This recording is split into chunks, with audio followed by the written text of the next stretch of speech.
একটা ডিম আর ১ কাপ ময়দা দিয়ে তৈরি করব খুবই মজাদার বাচ্চাদের খুবই পছন্দের প্যানকেক। আসসালামু আলাইকুম everyone, welcome to Afsara's mini kitchen.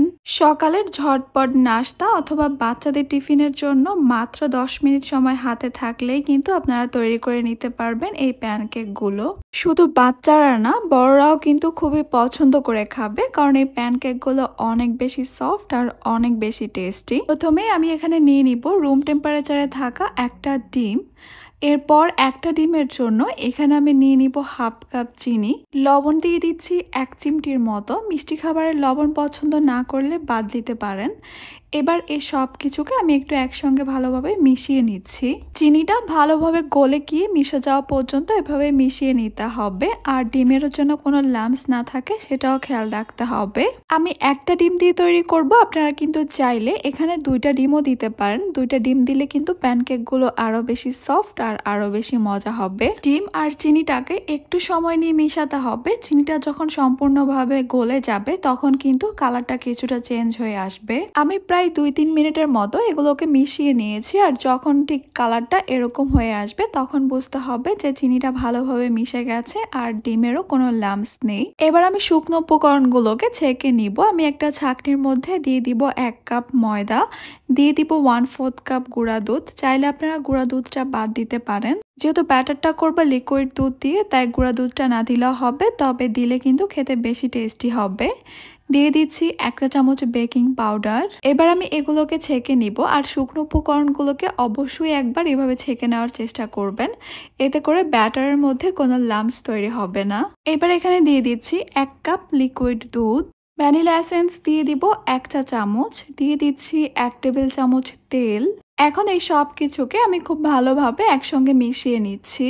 আর এই মিশিয়ে নেওয়ার কাজটা একটু সময় নিয়ে আস্তে ধীরে করতে হবে, তাতেই দেখতে পারবেন এই ব্যাটারের মধ্যে কোনো লাম্পস তৈরি হবে না, একদমই স্মুথ ভাবে তৈরি হবে। প্যানকেক তৈরি করার জন্য এখানে একটা ঘন ব্যাটার তৈরি করতে হবে, কোনো পাতলা ব্যাটার তৈরি করা যাবে না। এই ব্যাটারটা তৈরি করতে আমার 1 কাপ লিকুইড দুধ লেগেছে, তবে আপনাদের আরো কম বেশি লাগতে পারে। ব্যাটারটা যদি দেখেন একদমই ঘন, তাহলে সামান্য লিকুইড দুধ দিয়ে ঠিক করে নিতে পারেন। আবার যদি মনে হয় ব্যাটারটা একটু পাতলা, তাহলে সামান্য ময়দা দিয়ে ঠিক করে নিতে পারেন। আমি আপনাদেরকে একটু ব্যাটারের কনসিস্টেন্সিটা দেখিয়ে দিচ্ছি। দেখতেই পাচ্ছেন ব্যাটারটা একদমই স্মুথভাবে তৈরি হয়েছে, এখানে কিন্তু কোনো রকমের লাম্পস তৈরি হয়নি। আর প্যানকেকের জন্য কিন্তু ঠিক এইরকমই একটা ব্যাটার তৈরি করতে হবে। এইবার এখান থেকে কিছুটা ব্যাটার আমি একটা মেজারমেন্ট কাপে নিয়ে নিয়েছি। এভাবে যদি মেজারমেন্ট কাপে করে ব্যাটারটা নেওয়া যায় তাহলে কিন্তু সবগুলো প্যানকেক একই সাইজের হবে। চুলায় একটা প্যান বসিয়ে দিয়েছি, আর চুলা হিটটাকে রেখেছি একদমই লোতে। একটা টিস্যু পেপারে সামান্য তেল দিয়ে এরপর প্যানটাকে একটু মুছে নিব। এবার আমি প্যানের ঠিক মাঝখানে ব্যাটারটা দিয়ে দিব, আর ব্যাটারটাকে ছড়ানো যাবে না, ঠিক একই জায়গায় ঢালতে হবে। দেখতেই পারবেন একাই কিন্তু ব্যাটারটা ছড়িয়ে যাবে। প্যানটাও কিন্তু অতিরিক্ত গরম হওয়া যাবে না, আর চুলার হিটটাও কিন্তু বাড়ানো যাবে না, চুলার হিটটা লোতেই রাখতে হবে। কিছুক্ষণের মধ্যেই দেখতে পারবেন প্যানকেকের ঠিক উপরের দিকটা এইরকম বাবলস হয়েছে অসংখ্য। তখন বুঝতে হবে যে নিচের দিকটা এখন হয়ে গেছে। আমি ঠিক এই অবস্থায় প্যানকেকটাকে উল্টিয়ে দিব। ওই সাইডটা কয়েক সেকেন্ড ভেজে নেওয়ার পর আমি প্যানকেকটাকে তুলে নিব। আমাদের একটা প্যানকেক কিন্তু তৈরি করা হয়ে গেছে। আমি বোঝার সুবিধার জন্য আরেকটা প্যানকেক তৈরি করে আপনাদেরকে দেখিয়ে দিচ্ছি। আবারও কিছুটা ব্যাটার দিয়ে দিলাম প্যানে, আর অপেক্ষা করব এরকম অসংখ্য ছিদ্রযুক্ত হয়ে যাওয়া পর্যন্ত। এরকম হয়ে গেলে সঙ্গে সঙ্গে উল্টিয়ে দিতে হবে, তা না হলে কিন্তু অন্য সাইডটা বেশি পুড়ে যাবে। যদি এইরকমই পারফেক্ট প্যানকেক তৈরি করতে চান তাহলে আপনাদেরকে কিন্তু এই প্যানকেকের প্যানটা গরম করা যাবে না, আর চুলা হিটটাকে কিন্তু বাড়ানো যাবে না। এই দুইটা ব্যাপার অবশ্যই খেয়াল রাখতে হবে। দেখেই তো নিলেন কত সহজে 2টা প্যানকেক তৈরি করা হয়ে গেছে, আর আমি এইভাবেই সবগুলো প্যানকেক তৈরি করে নিয়েছি।